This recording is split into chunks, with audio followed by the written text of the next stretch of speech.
des Nigérians ont envahi les rues de Lagos lundi pour poursuivre leurs protestations contre les difficultés économiques, malgré l'appel du président Tinubu à suspendre les manifestations. Ces manifestations, baptisées Jour de colère, sont principalement dirigées contre la pire crise du coût de la vie que le Nigeria ait connue depuis une génération, ainsi que contre les accusations de mauvaise gestion et de corruption dans le pays le plus peuplé d'Afrique et un important producteur de pétrole, où les énormes revenus des responsables publics contrastent avec des niveaux élevés de pauvreté et de faim. Les manifestants ont également été inspirés par d'autres jeunes au Kenya, qui ont organisé des rassemblements le mois dernier contre une augmentation fiscale prévue.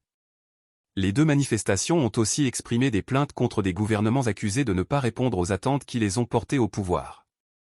L'un des manifestants a déclaré à la Associated Press que la question du dialogue a été soulevée, mais que le gouvernement oublie que cette manifestation elle-même est un dialogue avec la masse des travailleurs.